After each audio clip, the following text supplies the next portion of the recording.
À l'occasion de la sortie de son dernier livre sur les crises économiques de la dette publique et de l'euro, intitulé « Le théorème du lampadaire », Euronews a rencontré Jean-Paul Fitoussi, économiste, professeur à Sciences Po Paris et à l'Université Louis de Rome. La discussion a porté sur les causes et les possibles solutions à la crise qui a provoqué la récession en Europe. Les traités sur la stabilité, la coordination et la gouvernance, le pacte budgétaire signé en mars 2012, oblige les pays de l'euro à adopter l'équilibre budgétaire dans leur constitution, dans leur loi organique. Vous avez été critique par rapport à ça. Il n'y a-t-il rien de bon là-dessus? C'est une question de savoir s'il n'y a rien de bon ou si tout est bon. Le problème est de savoir quelle est la signification profonde d'un dispositif qui oblige les États membres à être en équilibre budgétaire. Alors ça fait penser au dispositif qui existe pour les États fédérés. Et le problème européen, c'est qu'il n'y a pas d'État fédéral. Donc, la grande difficulté dans laquelle on se trouve, c'est qu'on est de plus en plus fédéré et on a de moins en moins de gouvernement fédéral. Si vous voulez, ce pacte budgétaire renvoie au manque politique de l'Europe. Et il pose la question de savoir que signifie ce processus d'intégration où on réduit l'espace de la démocratie à l'intérieur de chaque État membre sans agrandir cet espace à l'intérieur au niveau de la fédération. Donc, il y a un vrai problème fondamental. Mais il y a aussi derrière cette histoire budgétaire, il y a là aussi un problème de croyance en la vertu. On est passé la vertu monétaire, et maintenant, la seule vertu, c'est la vertu budgétaire. Mais les Européens sont assez spécialistes du dogmatisme. Et donc essayent de tout expliquer par un facteur. Avant la création de la monnaie unique, le facteur c'était l'inflation. Après la création de la monnaie unique, le facteur c'est le déficit budgétaire et la dette publique. Justement, vous disiez la dette nationale est souveraine, mais l'euro est une monnaie sans souverain.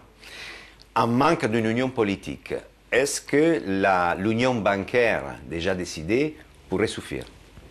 Bon, oui et non. Oui et non. D'abord, quel est le problème? Quand je dis les dettes sont souveraines, mais la monnaie est sans souverain, le problème est que les pays européens s'endettent en une monnaie sur laquelle ils n'ont aucun contrôle. Ça veut dire qu'ils s'endettent en devises étrangères. Et que donc, ils peuvent être insolvables. Lorsqu'un pays s'endette dans une monnaie qu'il contrôle, il ne peut jamais être insolvable. Si les pays émergents ont fait faillite, c'est parce qu'ils étaient endettés en devises étrangères. Là, il y a un vice de construction qui fait que la part est belle pour la spéculation. Qu'est-ce qu'on peut faire pour réduire ou empêcher cette spéculation sur la solvabilité des États? C'est assez simple. Il suffit de faire ce qu'on a fait avec la monnaie unique. Lorsqu'on a créé la monnaie unique, les marchés de change ont disparu. Il n'y avait plus de spéculation possible entre les monnaies européennes. Il suffit aujourd'hui de créer un titre unique de la dette. Dans ce cas-là, il ne peut plus y avoir de spéculation sur les titres inter-États de la dette publique européenne. Donc les eurobonds. Appelez-les eurobonds, je préfère les appeler titres uniques. Ça veut dire qu'il y a une seule dette en Europe, comme aux États-Unis, il y a une seule dette. Comme au Japon, il y a une seule dette dans les États fédéraux. Et il y a une banque centrale qui est toujours un prêteur en dernier ressort. Et quand François Hollande a été élu président de la République, vous avez déclaré d'être d'accord avec une bonne partie de son programme économique. Êtes-vous toujours du même avis? Écoutez, tout ce que je dis montre que, en réalité, j'étais d'accord avec la renégociation du fiscal compact. Mais cette renégociation n'a pas été faite. Et François Hollande a signé le traité budgétaire qu'il disait ne pas vouloir signer, sans modification. Et récemment, le peuple suisse, à travers un référendum, a décidé de limiter les salaires trop élevés des dirigeants d'entreprises. À votre avis, il s'agit tout simplement d'un geste symbolique ou c'est un chemin que d'autres pays devraient parcourir? Il y a un peu des deux et je crois que, effectivement, ça pourrait servir de leçon à d'autres pays. Mais l'Europe est dans une situation difficile pour tirer les conséquences de cette leçon. Parce que l'Europe est organisée selon le système de concurrence fiscale. Donc si un pays européen se met à vouloir appliquer ce que la Suisse va appliquer, il risque de perdre une partie de ses citoyens qui vont aller vivre dans des endroits fiscaux plus agréables. Une leçon qu'on peut tirer de ces dernières années est que l'Union européenne, comme elle est aujourd'hui, ça ne marche pas. On a l'impression d'être au milieu d'un chemin.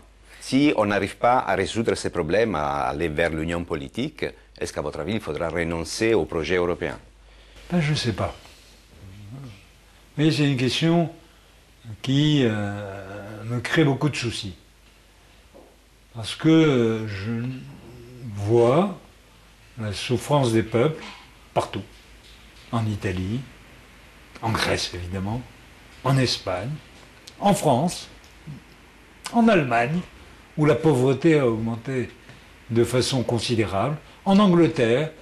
Et je me dis, les peuples habituellement ne se suicident pas. Donc ils vont vouloir changer. Et on ne pourra pas longtemps leur dire, il n'y a pas de possibilité de changement. Donc ou l'Europe change, ou peut-être les peuples se retireront eux-mêmes. Mais c'est quelque chose de très très compliqué, parce que cela signifie qu'on interrompt une course juste avant d'arriver à échéance. On était parti pour faire ce pas politique. Et on a arrêté pour des raisons dogmatiques. Merci beaucoup.